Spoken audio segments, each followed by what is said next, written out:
Welcome to Sports Night, your inside look at sports in Stoughton. I'm your host, Jeffrey Pickett. On this episode, we give you a behind-the-scenes look at STOYAC's Summer Smacka softball tournament.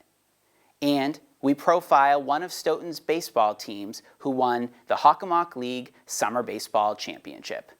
But first, let's meet three Stoughton High football players from the class of 2015 who took part in the annual Shriners All-Star High School football game. Brandon Swain Price, Joey Girolamo, and Brian Crimmins were three of the top players last season for the Stoughton High football team, excelling on both offense and defense, helping the Black Knights to an undefeated regular season and Hockomock League Davenport Division title.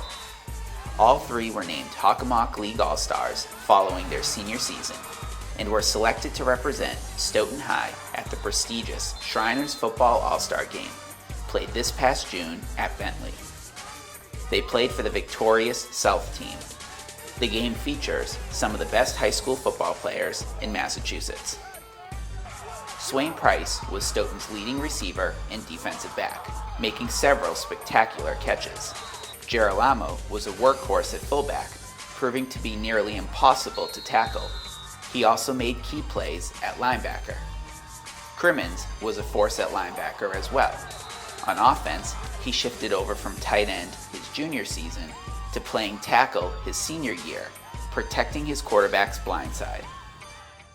All three graduated from Stoughton High this past June.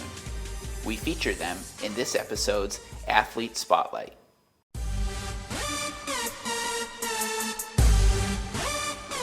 It was a pleasant surprise, I think it's an honor to be able to play with the best players in the state this year, and it's a great time. I think it was a great honor. It's top 50 of the North versus top 50 of the South, and I think it's a huge honor to be considered top 50 of the South team. And I'll never forget when we found out later than most people. We didn't find out we were playing this game until like a month before, like 2 months before it even happened. Everyone else found out before, so to find out we were playing in it when we thought we weren't, it was a huge honor to find out. We did find out later. I remember waiting months to actually find out that I was playing in the Shriners. I've been waiting forever since like game one. My goal was to make it to the Shriner League, and just getting that letter and finding out I made it I was so happy. I was screaming around the school saying that I made it, and everyone was like, "Really?" And it was an honor just to play.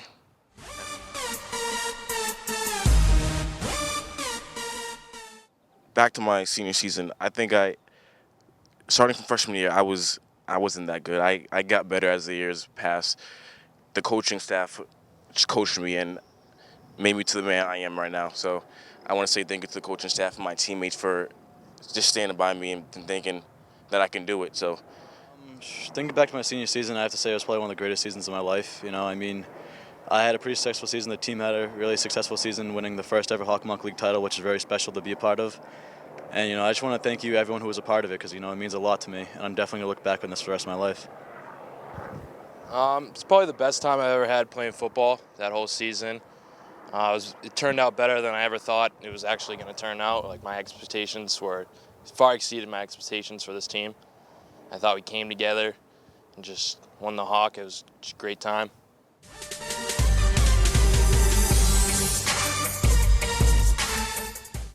Yeah, that was just the best way to finish the season.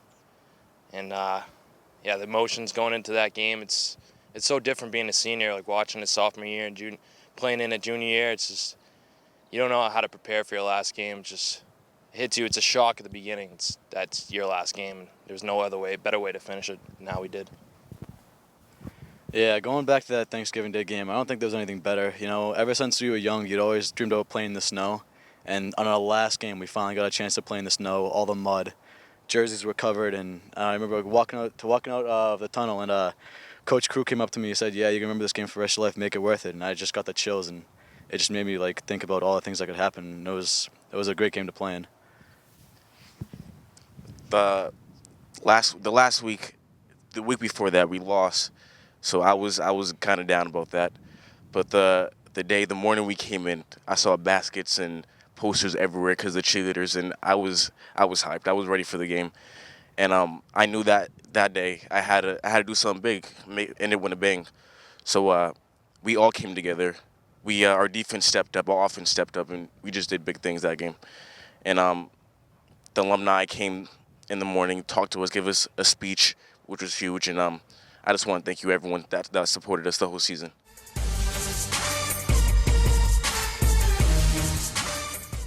Probably winning the Hawk against Foxborough. And it was a very exciting game, and it was a great crowd, and the way it finished was just, we gave it all. You know, we pounded them down the field a couple times, and then the way it ended with a great defensive stand just showed how great our defense was playing all year, and just how our offense was just run the ball down your throats, and a couple big plays here and there. Just everything we were about was basically in that game itself. Yeah, favorite. I have to say the Foxborough or when we won the Hawk or the week after against the Way, because I had a career high on like everything that day. And but winning the Hawk was by far, I think, I have to say it's my favorite memory here. You know, I mean, going upon what Crimmins said, yeah, we basically showed them what Stoughton football is all about. Ran the same play to the same side, and I love getting the ball that play. And it was just winning the Hawk, there's nothing like it. You know. My best football memory was playing Oway. The first time we played him, I came into that game thinking that Holgate, Sam Kelly was like the best players ever, and that I couldn't do anything against them. And the time where I got hit hard that game, I thought it was over. I thought I wouldn't go back in.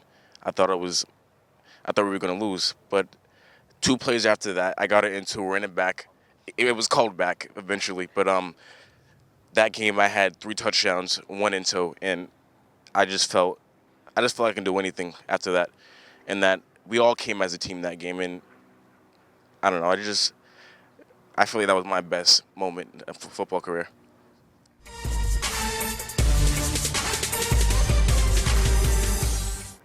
If I was a scout coming to our games, watching Joey G play, I would see he's a large specimen at the running back position.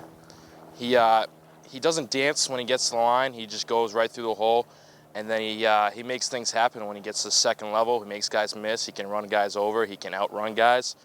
He's a smaller guy, but he's large in the just like weight size.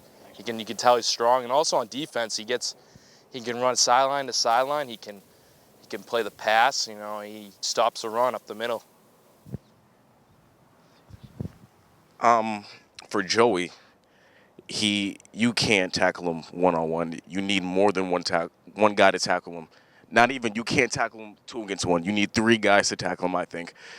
For a scouting, if I was a scouter up there, I would put everyone on him. Like, he's the main guy I have to focus on for the running game.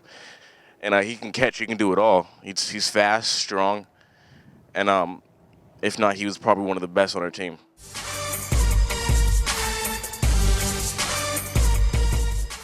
All right, for Crimmins, he actually played tight end the year before, so just coming down to tackle was a great thing for him.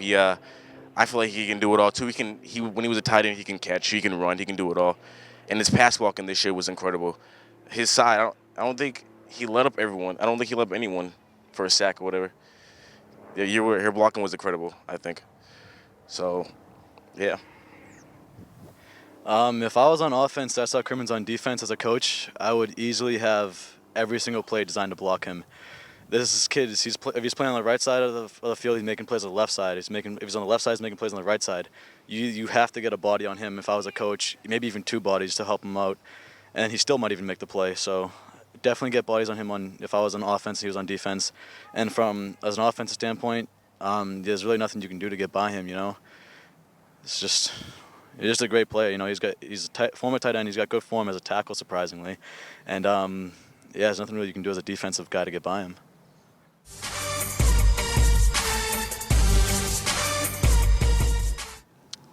Swags, he's a great player. He took over for me at tight end this year, and he really brought something to the table at tight end that I couldn't bring. I think he was a lot faster. He could catch better. He could make guys miss more. I thought he was a great blocker too. He really stepped up in that position. He didn't at the beginning, I didn't think he thought he could do that great at blocking, but I think he did a great job. And defense, he was a great DB for us. At safety, he had a lot of picks, a lot of just not picks in general, but a lot of picks that we need in tight situations. You know, they weren't just picks against games that we didn't need it. They were always picks that we needed at that time, and that was huge for us. He made a lot of our turnovers, and he's a big hitter back there too. He wasn't afraid to hit people, which was good. You always need that, and yeah. Yeah, definitely scouting swags. If he's alone on a wide receiver standpoint, then I'd definitely get 2, maybe 3 people on him by far. If he's down at 3-point stance, I'd put 2 guys over him and try and hit him to slow him down, and that might not even slow him down because he's a big body. He can easily go up there and one-on-one situations and just moss people, as they say. And then on defense, I wouldn't even throw in his hemisphere. Throw the other side of him, maybe even run at the other side of him because he can come up and make a play. And he did it a lot this year, and it was really good to see him do that.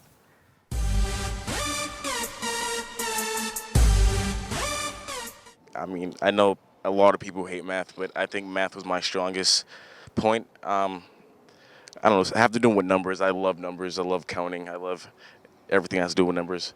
So that's why when I grow up, I want to be an accountant. Have to do with numbers and stuff. So. All right. Yeah, I had competitive games with Coach Carew, and we had a lot of athletes. We played hockey a lot. That was fun. Or I'd have to say probably like American since 1980. I like history, and Miss O'Connell was a really good teacher, I think. I really liked engineering class because I'm going to do engineering in college, and that really influenced me to do engineering because I like hands-on stuff, like problem solving, having to think through problems and just working with your hands, just getting stuff done.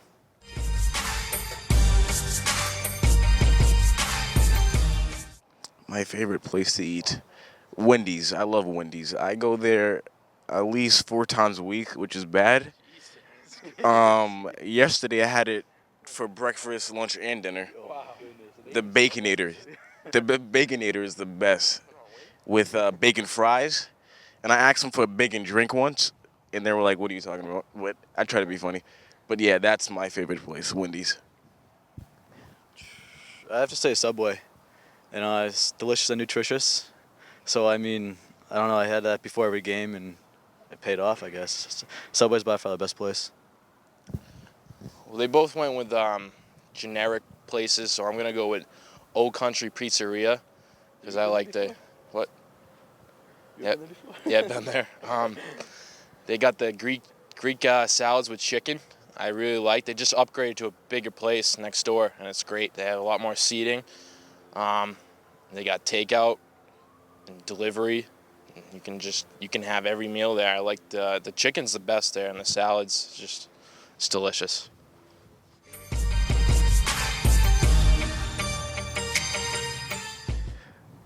Monster. I feel like I don't know. I'm kind of being cocky, but I feel like no one could stick me in the Hawk. But yeah, Monster. I'm a monster out there. I'd say brave. May not be the biggest, may not be the fastest, but I'll do whatever it takes to get the job done. So even if it requires getting hurt, I have plenty of injuries to show it too. I'd say trustworthy.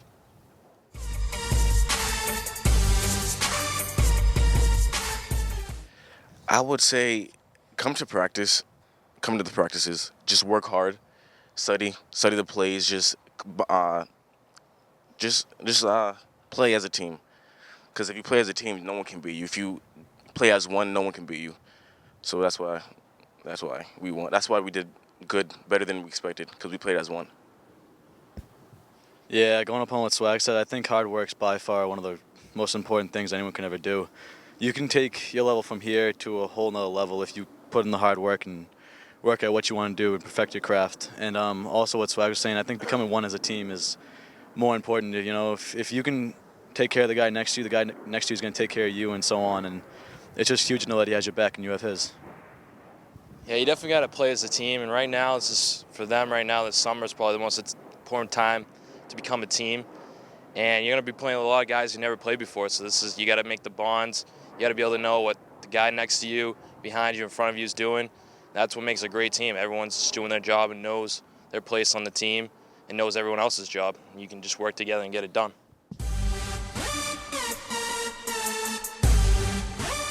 I'm going to Assumption, Hashtag Hounds, in Worcester. Going to be studying business finance. Yeah, and just getting it done down there. Hopefully I start freshman year. And yeah, I'm going to be working hard. Yeah, I'm attending Salve Regina. It's in Newport, Rhode Island, and I'm going to try and play running back for them. I'm studying business and healthcare management, and hopefully I can try and play my first year as well, but it's going to be tough, and I know what I got to do. I'm going to Massachusetts Maritime Academy. I'm looking to play linebacker there for their 4-4 scheme. And we play all the state schools, so it's going to be a good time. Going to be playing a lot of guys that played before, like Joey Wilder and Kevin McDonald, some other guys. It's going to be a fun time.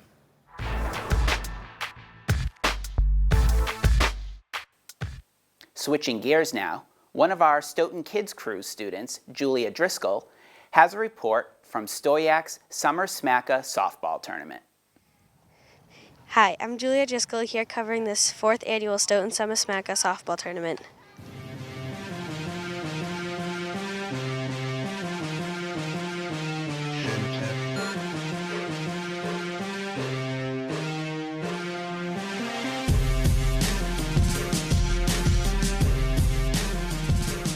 Now I am here with my coach of the U12 Stoughton Fury, Tony Carafa.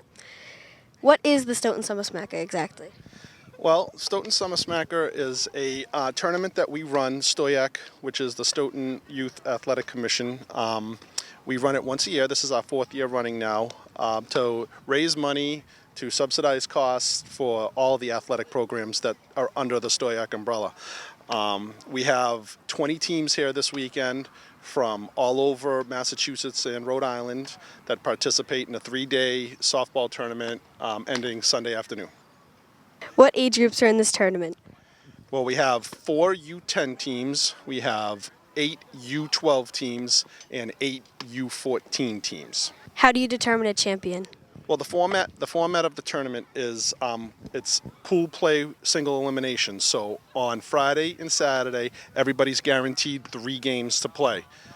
Based on record, they go into Sunday and they're guaranteed 1 more game on Sunday, but it's a bracket. It's a win or lose, go home. So the first round determines the semifinals. The semifinal winners determine go into the championship game, and then there's a 1-game championship for each age group.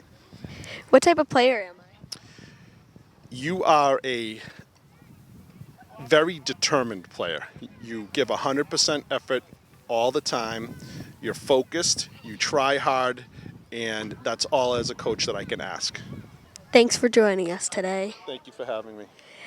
Now I'm here with Jane Mcgrath, someone who works behind the scenes at the Stoughton Summer Smacka. How many people are behind the scenes working? There's about 25 to 50 people, volunteers that volunteer their time. What do they do? Well, we start out with meetings and we prep and we get teams, ready for the Smacker. We get food donated, sponsors, and get the fields ready. There's a lot of work that goes into it. I know that there's a field crew and also a concession stand crew. Is there an equal amount of people in both? Field crew, we have probably about 10 consistent guys that do it. And then with the concessions, there's probably about 25 to 50 volunteers from all the different Stoughton teams that the parents volunteer their time. How many Stoughton teams are in this tournament? There is 2 14 teams, 1 12 team, and 1 10. Thank you for joining us. You're welcome. I'm here with Catherine Leal, my teammate on the U12 Stoughton Fury team, and the MVP of our last game. Catherine, what's it like to be MVP? It feels good because your effort or hard work gets recognized, and you're kind of shocked when you get it. So, what did you get it for exactly? I was the only hit on the team out of the whole game, and I was rushing 100% to the ball. What is the MVP exactly? The MVP is when someone specifically on a team does very well and the other team gives them a pin so they get recognized. Last night we played under the lights. What was that like for you? It was fun and cool, and it was definitely different because it was dark out. But the ball almost looked like it was glowing, so it was cool. How long have you been playing softball? Going on about 5 years. What type of teammate am I? You're different. I mean, you always keep everyone happy, so. Thank you for letting me interview you. You're welcome. Now I'm here with Gina Carrera, the pitcher for the U14 travel team for Stoughton and the Stoughton High School JV team. So what's it like to pitch? It's very nerve-wracking being on the mound and being in control of the game, but I like the excitement. What advice would you give younger players? Be confident when you're out in the field. Stay relaxed. Just try your best. What's it like to participate in a tournament like this? It's really exciting participating in this tournament because it's a lot of fun with the girls and it's a lot of competition. And it's really nice. What about playing here or just traveling around? Being home definitely gives you more confidence because you're more comfortable on the field. Traveling is actually really cool because you get to see new places and play better teams. Thank you for joining us today. You're welcome. That's it from the 4th Annual Stoughton Summer Smacka. Congratulations to our very own 14U8 team for making it to the finals.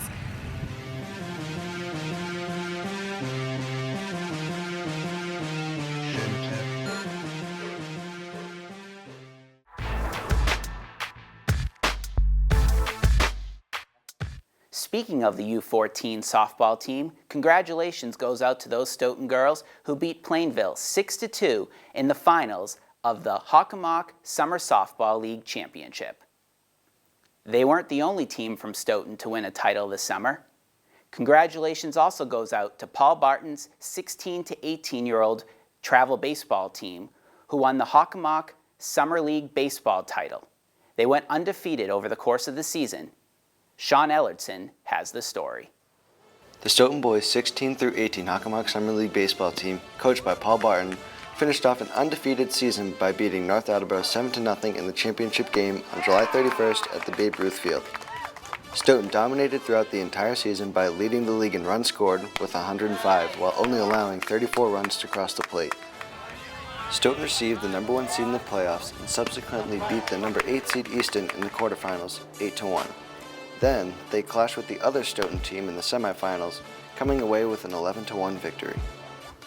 In the final, Stoughton was led by Sam Werman and Mike Manning. Werman threw a complete game shutout and retired 12 of his final 17 batters faced by way of the K. Stoughton put the game away in the bottom of the 5th. With Stoughton up 4-0, Kyle Romaine and Robbie Ware led off the inning with singles, which brought Mike Manning to the plate. On an 0-1 count, Manning crushed a high fastball over the fence in right field for a 3-run home run. The home run put Stoughton up 7-0. With 2 on and 2 out in the top of the 7th, Sam Werman, in true Werman fashion, struck out the final batter, giving Stoughton the championship. As players and coaches celebrated the title, they kept teammate Dom Ford in mind. Ford missed the final 2 playoff games after being shipped off to basic training for the Army Rangers. I want to make mention of one other player. He's also one of my favorites. He shipped off to the U.S. Army on Tuesday. Obviously, Monday night he went to Boston, and he's down in Georgia now with the U.S. Army. He was one of our best players. We missed him this week. And he's another guy, one of the guys that's really one of the special guys to me. And his name is Dom Ford. And we're going to get this to him somehow in the next little while. He's in basic training right now. But Dom Ford was an additional player on our team. Love the kid like a brother, and hurt to see him go, but I promised him we'd win him the championship, and can't wait to go down to his graduation and deliver one of these trophies for him. For many of these players, including Ben DeSalle, Kyle Romaine, Josh Chuba, Doug Seaman, Ty Cohen, Ford, El Carey, and Manning, this was their 3rd Summer League baseball title in the last 4 years. But according to Manning and El Carey, this title was the best. Definitely the last one's the best one because it means it's our last game, probably playing baseball ever. We've been with Paul for a while, and he means a lot to us, and Jordan too. This one's definitely the best one, undefeated season. Yeah, undefeated season really capped it all off, and to be able to repeat back-to-back champions is pretty cool. 1, 2, 3. Thanks for tuning in. I'm Jeffrey Pickett. I'll see you next time on Sports Night.